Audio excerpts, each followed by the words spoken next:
time in this country, a long time ago, when reading wasn't just for fags, and neither was writing. People wrote books and movies that had stories, so you cared whose ass it was and why it was farting, and I believe that time can come again. Hello, and welcome back to the Think Liberty podcast, episode 65. I'm your host, Caitlin Cloven. We have a special guest joining us today, but before we get to that, I'd like to introduce our co-hosts. First up, Matthew McGowan. Matthew, how are you this evening? I'm doing fantastic, Caitlin. How you doing? Pretty good. It's been a fun weekend. We finally got above 50 degrees up here, so got to spend some time outside for the first time in months up here in southern Canada. Nice. Same here. Baseball started, so with the warm weather have come the mice. I'm battling a little bit of a mice infestation here. Oh, no. Other than that, doing fantastic. Oh, man, the mice are the worst. It's like the worst part of spring is everything defrosting and all the animals coming out. Yep, I think we got them under control, but it's been a fun couple days. The kids get a kick out of it. The wife, not so much. Well, at least the kids are having fun. Right. That's all that matters. Yep.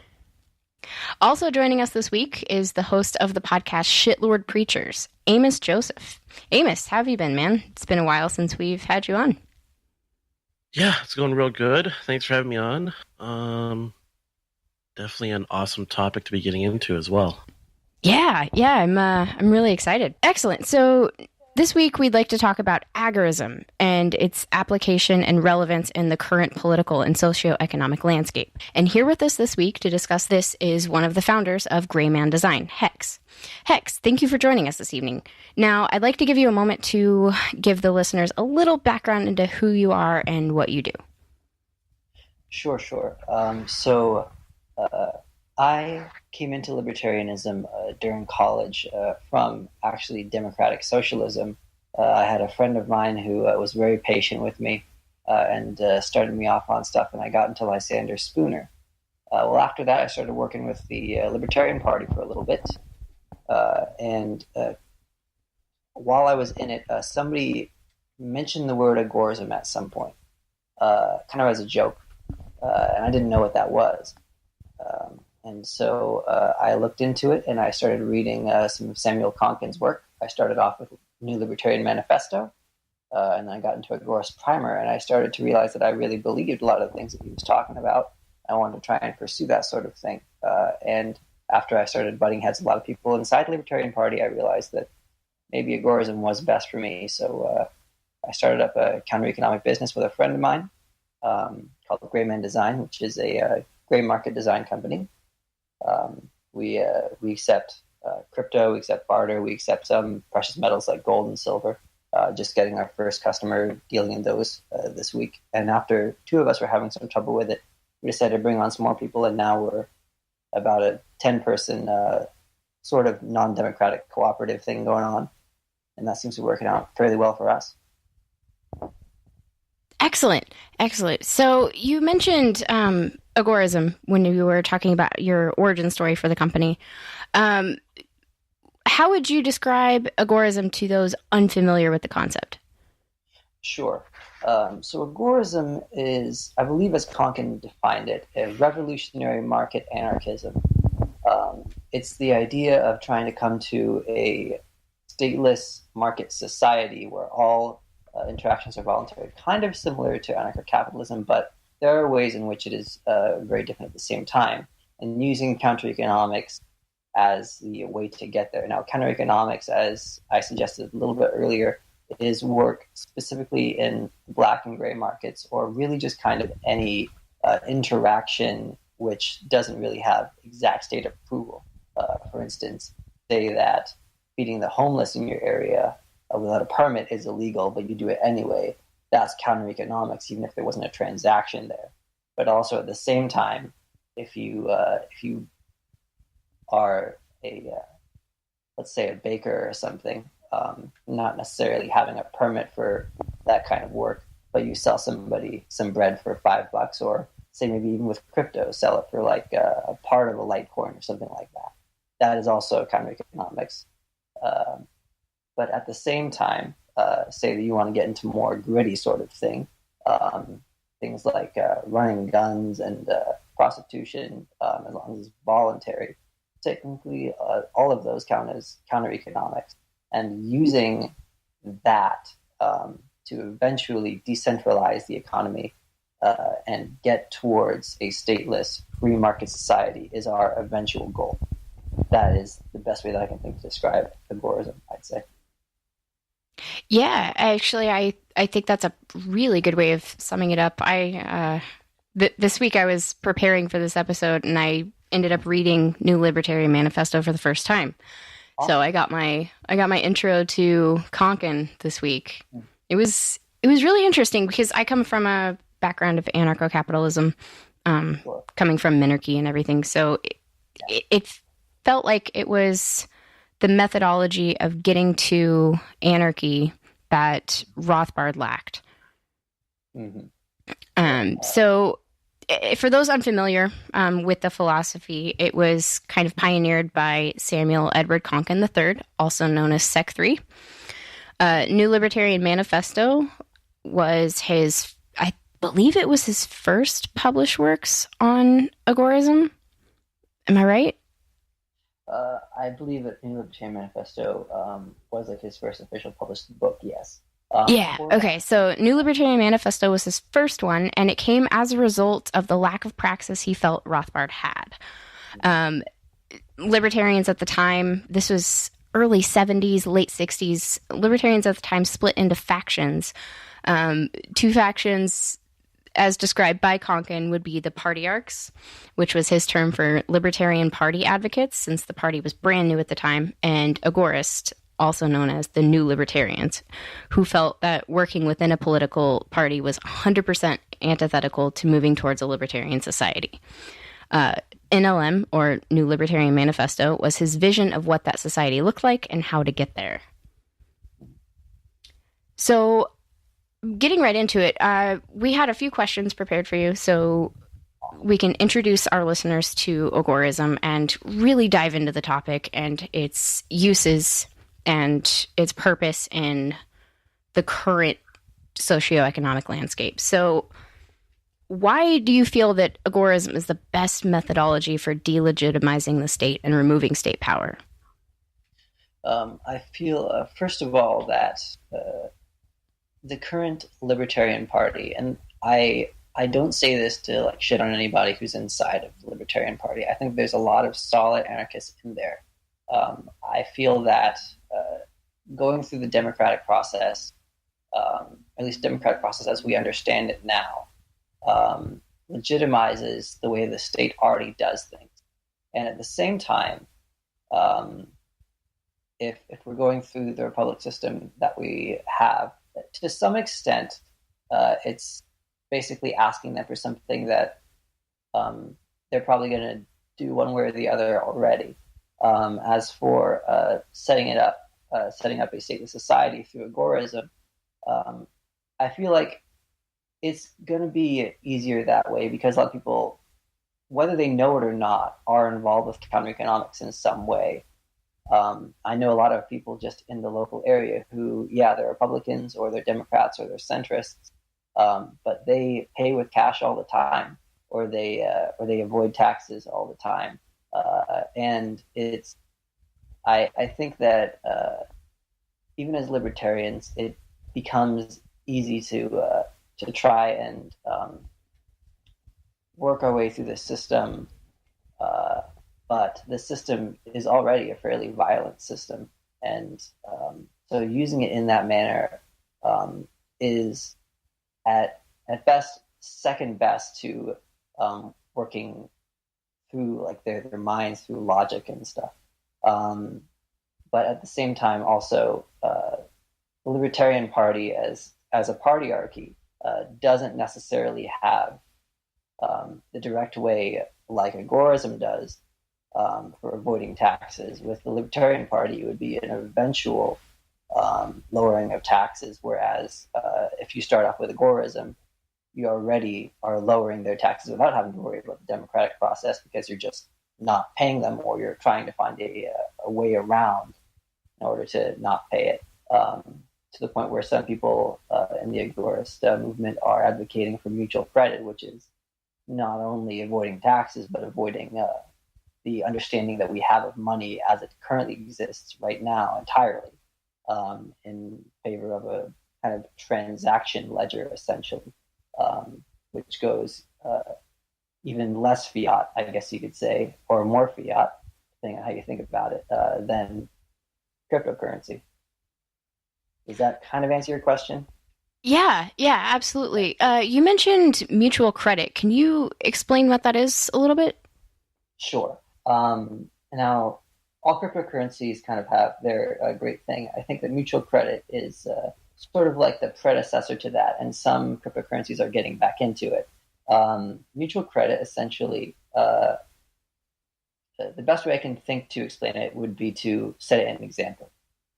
So say that there are 4 people inside a community who are all using mutual credit. They start off at 0 credits. And then person 1 wants to trade let's say a microwave oven to person 2. So person 2 buys it from person 1, and they agree to sell it for 5 credits. So person 2 buys it from person 1. Person 2 has now -5. And person 1 has +5. So there's an imbalance there. But the transaction has been recorded. Now person 2 has decided that they don't really want the microwave anymore. So they try and sell it to person 3. Now person 3 decides we're going to keep it at 5 credits. Person 3 buys it from person 2. Person 3 now has -5, and person 2 has 0.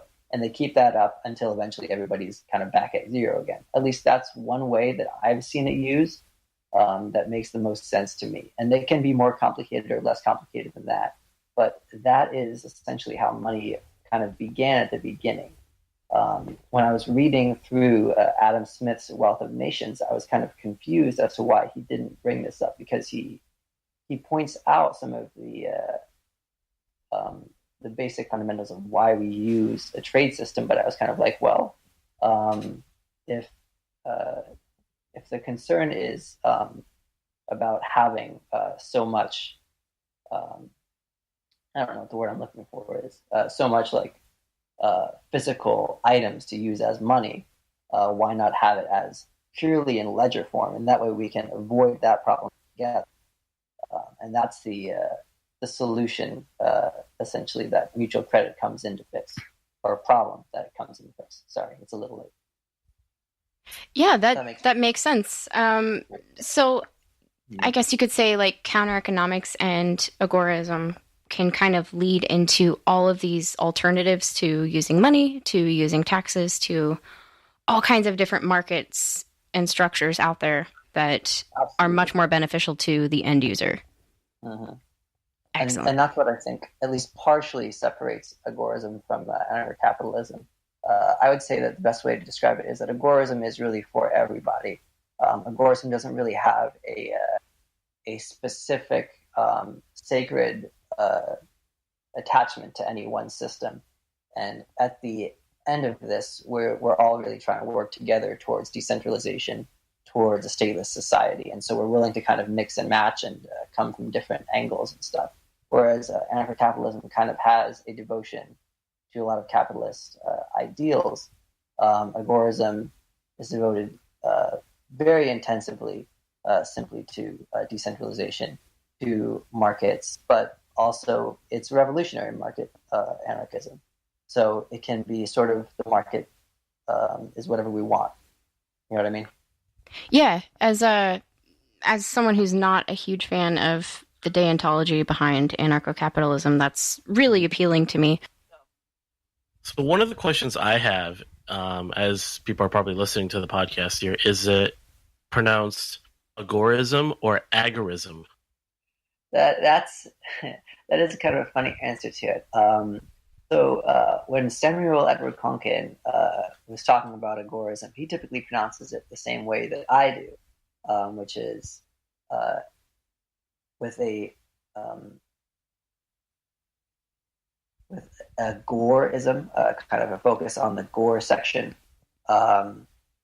whereas J. Neil Schulman, who is kind of a controversial figure in the Agorist community, who came up alongside Samuel Edward Konkin, who wrote alongside Knight, he would occasionally pronounce it agorism.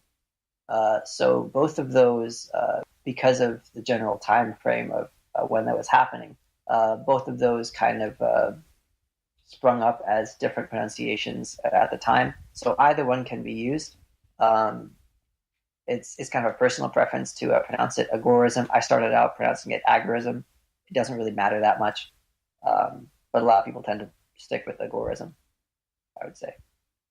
Okay. Now, one of the things that I think that's really interesting. So, Caitlin had brought up the like ANCAPs.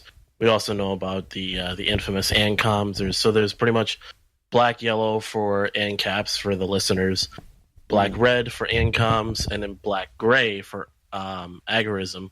Sure. Now, how does agorism differ? Like, what is the gray part that differs from what some people would consider like the full black, just anarchy? From what I've heard, it was simply a reference to the fact that agorism sticks distinctly in the gray and black markets. I wish that there was a more exciting explanation for that one, but that one has been the best that I've heard. Another good explanation for it could be something similar to what I said earlier, in which agorism is for everybody. So it is kind of in the gray into what exactly it is, because it does take some ideas from a lot of left libertarian thinkers, but it also takes a lot of ideas, from Rothbard. In fact, Konkin actually said he considered himself a little bit to the left of Rothbard, so that makes sense either way, I think. But I tend to stick with it being gray and black markets as a very visual representation of that. Now that actually makes perfect sense now that I think about it. Mm-hmm. So I know, obviously, like anarchism, agorism tends to be very decentralized. Mm-hmm. Are there any? Is there any main sort of ideas or concepts that are being pushed for 2019 as a whole? Like, are there any groups of agorists that have kind of like, okay, this is something we really want to like, as much as a movement, you want it to move towards decentralization. Is there any sort of centralized like goals that like groups of agorists like want to do, or is it just more so the grand or just the framework of pursuing the working in these gray markets and black markets? It really just depends on the area and the agorists themselves. I've been hearing some whisperings of a thing called Workers for Freed Markets that's going to be popping up soon, which is essentially basing its ideas a little bit off of Samuel Edward Konkin, and at the same time, some of its ideas are going to be based off of, I don't know if you've heard the Homebrew Revolution by Kevin Carson. It's going to be kind of mixing those together, just trying to get regular working class people into the movement without them having to spend a whole ton of money, setting up like localized agoras or gray and black markets, and using that to rather than like the IWW where they're having these union style of revolution, having a revolution in your garage essentially. But it just kind of depends. One thing that I've definitely seen recently in the agorist movement is the move towards open source frameworks. And that's been a really big thing as of recent. I like them. I don't know if it's necessarily a distinctly like agorist pursuit, but I know that a lot of them have been really excited about that kind of thing. And I have one buddy to it. I'm just kind of getting into it now. Because although I am an agorist, a lot of people tend to think of agorism as the crypto anarchist kind of thing with people behind the computers. I never really was that person. I'm just kind of getting into it now. I've got one person who's trying to get me into like building my own computer for the first time. So it's an exciting time for agorism. A lot of changes are happening. A lot of different movements are kind of rumbling now that agorism is really becoming popular again. So I'm really excited to see what the future holds. But no, there's no centralized groups. Sometimes they show up and start doing stuff in their own local area, but there's no one group that's like, oh, this is what we're going to be doing for this year kind of thing. It just kind of happens. It kind of flows naturally. So a critical part of Konkin's theory of agorism is that the practice of counter-economics removes state power and it makes the state essentially illegitimate or not needed. Are there any solid examples of agorist practice or counter-economics actually taking away state power? Interesting that you should say that. I have seen ideas similar to it, although I don't think they refer to themselves as agorists. There was a place in Mexico that recently did something along those lines. It was sort of counter-economic in style and sort of not, but they realized that the police were basically being a band of thugs who were messing with their town, and that they were causing most of the crime to happen. And so through a series of methods, they eventually booted them out of their town. And now they've got a sort of direct democratic thing going on. There is some level of markets there, and they seem to be very free. I think part of the reason why you don't hear about anything big happening is partially because agorists kind of like to be in the dark about how they're doing. I admit, kind of awkwardly, that I haven't heard of any towns just having these massive counter economies and then slowly decentralizing from the state or anything like that. I know that it's certainly helped a lot of people discover personal freedom, and just for a lot of people that just means going off grid and such, or for some people that means setting up entirely different communities, kind of like Freetown Christiania. I don't know how to pronounce that. I think I did it correctly. But yeah, something akin to that typically is what will happen.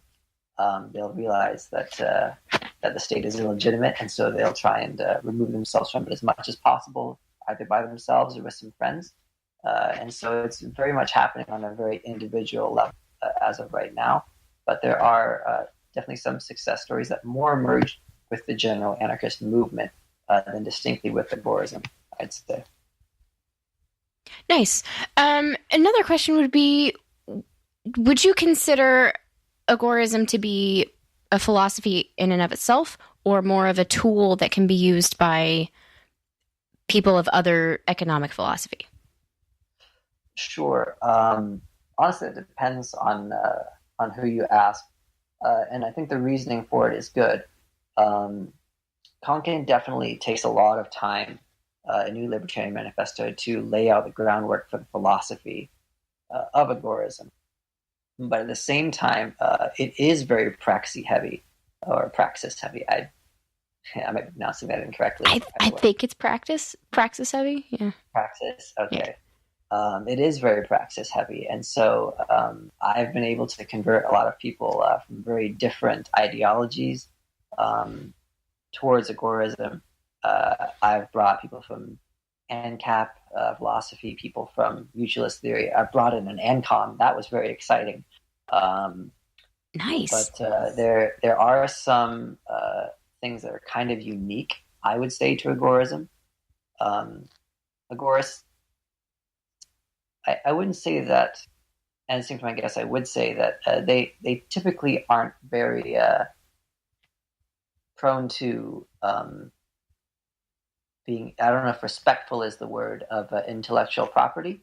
They typically don't believe it exists in the same way that most people do. I've heard the phrase copying is not theft a lot of the time. It's not that they're pro-fraud, like everybody should be going around saying, oh, I built this when somebody else actually came up with the idea.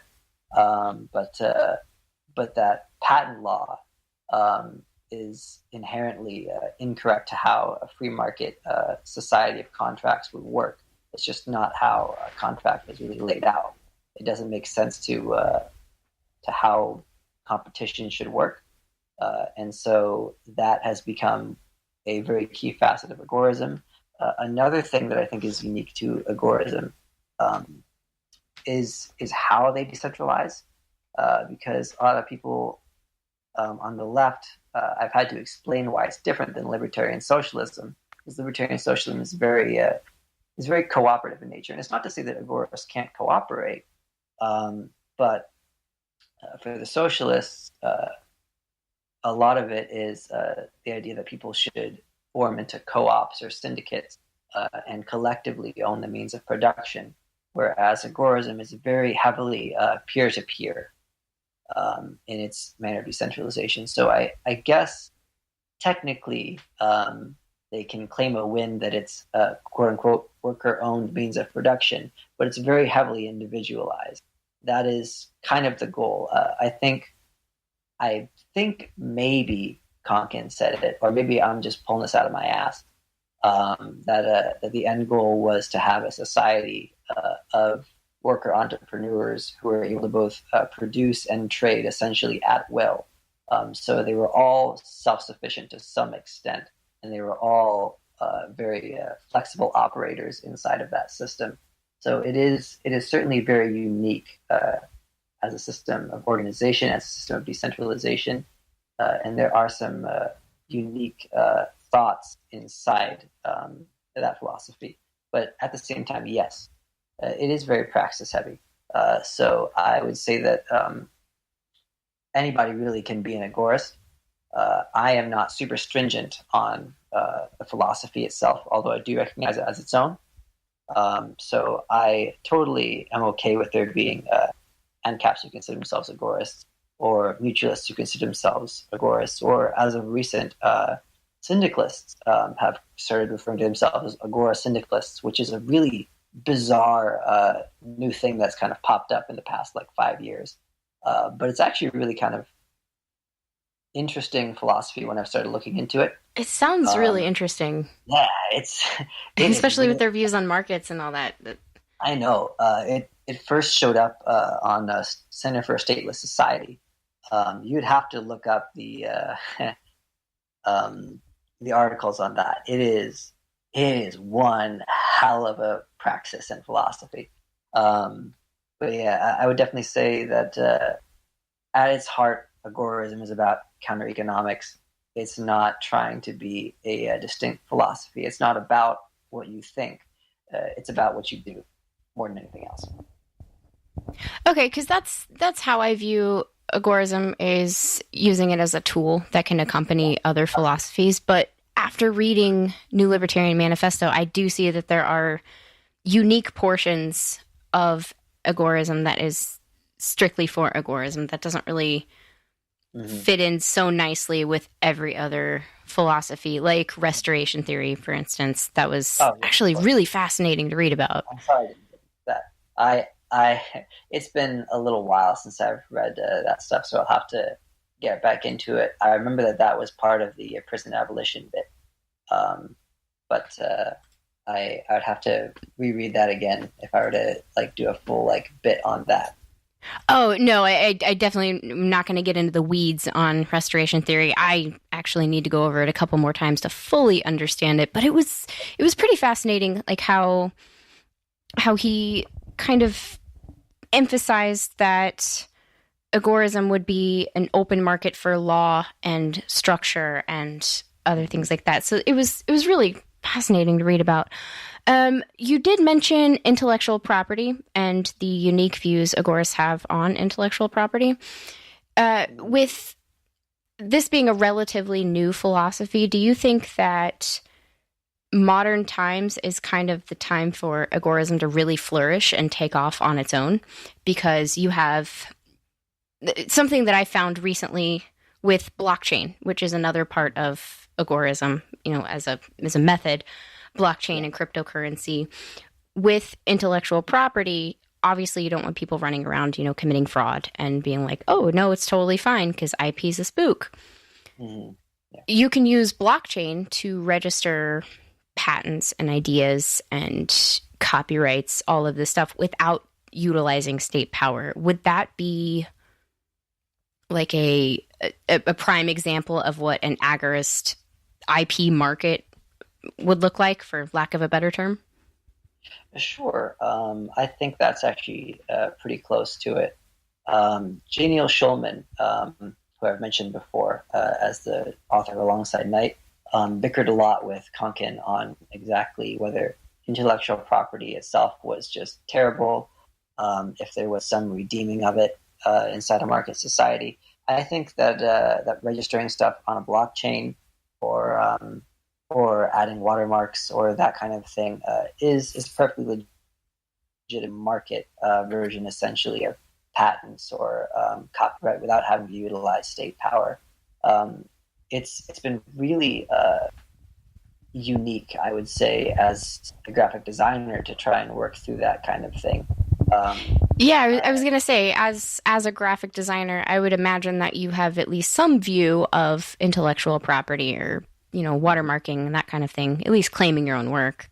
Mm-hmm. Yeah. I've had the privilege of doing a lot of really unique stuff. Some of them have been based on other things. But as an artist, even if I don't fully believe that patent law is this great, wonderful thing, I still make it a habit myself to try and make sure that my work is unique from everybody else. And I've also had the opportunity to do some Creative Commons, I think is the proper term, work. So essentially, I was able to get paid for the thing, and then he released it to the Creative Commons, and I was like, okay, well, that's interesting. So I got paid for it while at the same time having a kind of anti-IP praxis kind of thing going on, and so it can work either way. I think that even if we were to kind of negate intellectual property altogether, it could still work. But I do think that the way that blockchain is kind of revolutionizing how that's happening is also perfectly fine with Agorism. I think that works really well, and I think it works within contract just perfectly dandy. It's awesome. Yeah, I'm really excited to see what blockchain technology kind of creates over the next 5-10 years as it becomes more mainstream, as more uses are adapted to it. It really seems to take a lot of the power. It would maybe not even power, but a lot of at least the state. It takes the state out of the equation. You don't need the state to enforce these things because they're already being, tracked on a blockchain. These disputes that arise from it can be dealt with privately. So I really am excited to see blockchain take off. And I think that this may be the time for agorism to really take off on its own and to get a name for itself outside of just, counter economics and black markets. So an integral part of Konkin's contributions would be the notion that any repercussions stemming from black and gray market activity, such as fines, jail time, etc., would financially be worth it because of the gains made in these black and gray markets. For me, that's kind of what the entire methodology of counter-economics hinges on, that the benefits of working outside the state-sanctioned markets is worth any punishments for doing so. Now, the issue I take with this assumption is the cases that show that this really isn't feasible, such as the case of Ross Ulbricht, the creator of the Silk Road. For our listeners unaware, the Silk Road was created as an online black market, essentially, and its creator, Ross Ulbricht, was charged and convicted for money laundering, computer hacking, conspiracy to traffic fraudulent identity documents, and conspiracy to traffic narcotics by means of the internet in February of 2015. He's currently serving a double life sentence plus 40 years without the possibility of parole. So my question would be, what are your thoughts on this? And do you think cases like this hurt or help when making a case for the legitimacy of agorism as a practice? I think that what he started with the idea that people were no longer having to go through big pharma to gain their medications, or even if they're doing it not medicinally for recreational purposes, it was a big middle finger to the state. And it has had mass repercussions throughout the counter economy. And y'all probably don't know this, but Silk Road has come back a couple times and is still back, even while Ross is gone. I did not know that. That's fascinating. And other kind of copycat sites have shown up in the wake. So it didn't slow down a bit by him being gone. And the idea that became so popular and so well known outside of Agorist communities, victory for us. So I very much agree with Konkin that they can jail us, they can do whatever they want to us, but the things that we're starting here, the ideas, they can't kill that, because people are going to run with them and they're going to work so much better than we had ever imagined when we started them all. So yeah, I absolutely agree with what Konkin said. I do. Okay. All right. That's actually a different way of looking at it that I was looking at it. From the individual perspective, though, I mean, I would definitely say that's kind of a shitty thing to have to go through to make such a huge point. So, Amos, did you have any other questions? Yes. So I know Hexer kind of touched on just how agorism kind of ties into kind of is an add-on, I guess you could say, to a lot of people's overall ideologies and beliefs. But question is, how is agorism relevant in today's political landscape? Like on the, if you want to call it the big stage of just so everyday politics that we're seeing, Republicans, Democrats, Trump, the new election coming up. How is it relevant in every day-to-day politics that people are exposed to? Well, I can tell you that Trump's excitement for border security has definitely made the profits go bigger for people who are bringing people across the state borders. But as for just kind of the daily average stuff, I've talked about this a little bit before, and I don't want to seem like agorists are all kind of obsessed with drugs. But Big Pharma definitely has a huge amount of control over Congress and how Congress interacts with laws regarding marijuana or any of the harder drugs, I guess you could say. And there has, as of recent, been a group, although they don't call themselves agorists, in practice, that's what they are, that discovered some of the patents for a lot of these drugs that pharma had been keeping to themselves, essentially. And they said, well, we're going to take these patents, we're going to replicate them, and we're going to start putting them out for free. And they had done it in such a way that the law really couldn't do anything about it. And they were like, well, they're doing it, we can't do anything about it. So now people were getting life-saving medicinal drugs for free or for a little bit above. I admit that I don't keep up with the news as much as I absolutely should. I know that that the way that Agorism has been responding to climate change is definitely an interesting thing. It's definitely been on a much more individualized level. We've been showing people that that they can do things kind of in their everyday lives that don't necessarily directly attack the exact people who are causing mass pollution to waterways and such. But it's showing that we don't have to go through the state to try and fix the world as it exists, and that has been a movement that's coming about called Green Agorism. And so there's a lot of other things. Pretty much wherever there's a problem with the state, Agorism comes in and tries to figure out a way to solve it, whether it's by mutual aid or by transaction or by some other method that's typically very unique to the situation. And there's always a way for anarchism as a whole to benefit from it. I don't know if that exactly answers your question, but that's the best that I can come up with right now. No, that definitely at least brings a lot of clarity to the question. I know it's not the most... Some people might not consider it to be the most practical, because it's difficult for people to think outside of the typical box of just everyday politics. So they think, how do you, So yeah, I get you. The patent thing is actually really fascinating to me because, patents and patent law is one of the reasons prescription drugs are so high, because they extend the patents just for very, very minor changes to the composition of the drug. So that's actually really cool that a bunch of agorists went out and copied the patents and released them. Mm-hmm. That's That kick-ass. was fantastic. They're called Four Thieves Vinegar Collective, I think is the name of them. You should look them up sometime. They're really cool.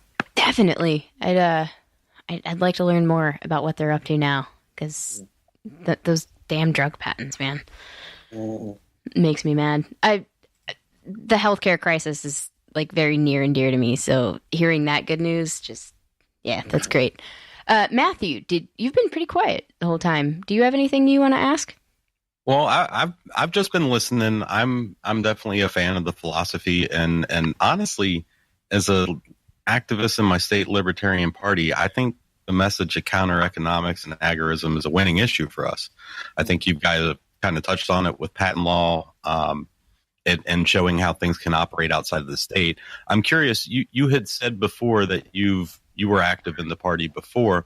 What do you think? What would be your prescription on a way that a libertarian activist at the state or local level could utilize agorism and counter economics to take our message to a populace that's hungry for something new?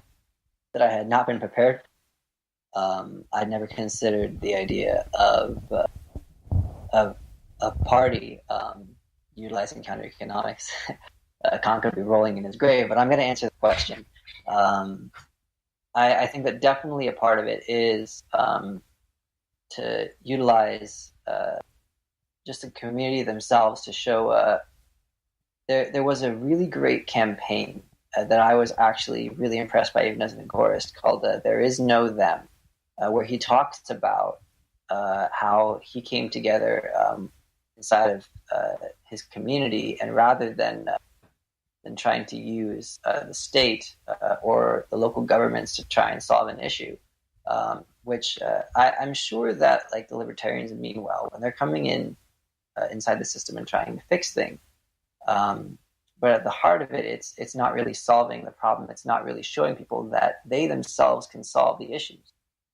So with the campaign, There Is No Them, that was part of what he set out to do. And it started from him talking with just his own neighbors about how to solve, I think it was an issue with roads or something along those lines.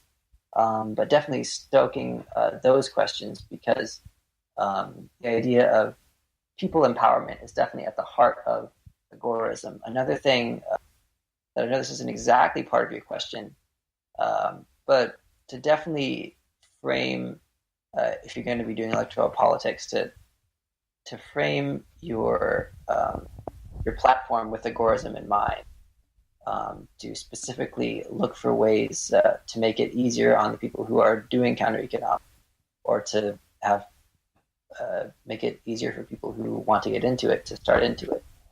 There was a really interesting discussion inside one of the caucuses. I'm not going to say which one so that I don't get revealed who I am. Discussing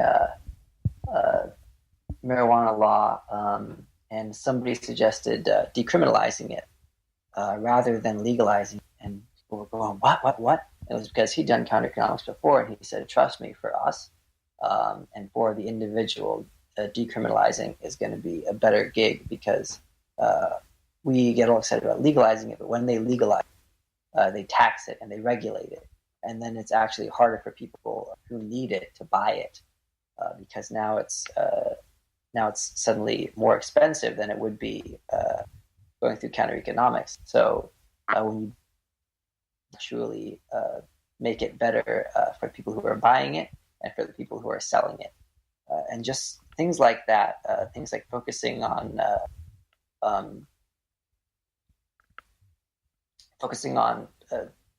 better laws regarding cryptocurrencies, focusing on ways to fix the licensing system, that kind of thing. I would beg of you guys, when you're making your platforms, to try and figure out ways to do that. So not only moving your platforms in ways that work with counter economics, but also directly involving yourself with counter economics itself. You don't necessarily have to be handing out shotguns to the homeless like one campaigner was doing, but involving yourself with things that might be a little bit gray would be wonderful to see in the Libertarian Party, even as an agorist. That's perfect. Thank you. I did love the Arm the Homeless campaign. That was great. Yeah, that was awesome. I was turned off at first. I was worried, but after I saw the follow through, that really solidified it for me. Like, that was one of the best campaigns I've ever seen. It at least changing minds. Homeless? Yeah, it was Brian Ellison up in Michigan. He ran a Arm the Homeless campaign. He was running for, I think, state rep or some state office, I think. Maybe county. I can't even remember. But he was handing out shotguns to homeless people because they're, disaffected, and they usually have a lot of their 2A rights trampled on because of their homeless status. And it was a really, really cool campaign. Sorry, totally off track. No, it was a great campaign. And I do think that there's enough anarchists in the party. I realize the oxymoron in saying that, but I do think there are enough anarchists in the party that, we're not all necessarily running thinking that we're going to be the next state senator or state representative, but we are running to push our message and our platform. And so I think what you offered are some great ideas for candidates at all levels to incorporate into their campaigns. And, if we can educate some people on the opportunities that Agorism presents to work around the state, then, that's how we win. Yeah, the more message we can spread to people as we're running is always a good thing. And, candidates and party members using these methods of agorism and the practice, I think that's the best thing we can all do for unity within the liberty movement. You bring together the agorists, you bring together the other factions through methodology of counter economics. I think we could get a lot further in, unifying everybody and actually making some progress outside of winning city council once every 5 years. I think the one thing that most of us have in common, and I say most of us, is that, we do want to operate outside of the state. A lot of us want to see the state completely eradicated. A lot of us want to see a smaller version, but we do want to expand the opportunities to operate outside of it. And so, I think definitely incorporating the agorist messaging, along with the philosophy and how we come up with solutions, which, a lot of our solutions do rely on the individual. We do turn things back on communities to solve their problems because that's what we do. So I think it's a great thing for libertarians to educate themselves on, and I appreciate you being on to help us do just that. Absolutely. Thank you guys so much. Yeah, we really appreciate you being on. This has been a lot of great information discussed this week. I think we've all learned a lot, or at least something. And I hope that everyone listening to this episode has as well, that you can take something away from this episode and apply it in your daily life and further counter economics for people in your community. Have a garage sale. That's totally an agorist thing. Anything to evade the state and take state power away. So before we go, Hex, why don't you go ahead and plug your website, your social media links, or anything else you'd like our audience to check out? Absolutely. Please check us out at www.greymandesign.com. We have a design brief up there. We have a portfolio. We're going to be adding new things to it this week, even more cool stuff. If you're uncomfortable with checking us out through a .com website, please email us at greymandesign@protonmail.com, and we will absolutely take any requests that you guys have as best we can. Also, be sure to check us out on Instagram, which is instagram.com/greyman_design. At Telegram, you should just be able to figure us out by searching in Greyman Design. And also on Facebook, which is facebook.com/greymandesign. And As of this month, we're doing 50% off on all stationery. So that's all business cards, all logos, all that sort of thing. And we've recently added tour websites to our list of stuff that we do for you guys. So if you want to have slightly more private interactions with different counter-economic businesses, or if you're setting one up yourself, that's a great way to go. Fantastic. Well, be sure to go to all of those links, which will also be linked in our show notes for you to make it easier. Think Liberty isn't just a podcast. We're also on social media platforms. Just search Think Liberty on Facebook, Instagram, Twitter, or any other platforms you use. Our website, as always, is think-liberty.com. You can go there and check out articles that we put out every day. We have news, economics pieces, anything you could think of. Also, make sure to subscribe to the Think Liberty Podcast Network for daily uploads of new shows. Leave us a review and tell a friend. We really appreciate everyone's time this week. And whether you like it or not, we'll probably be back again.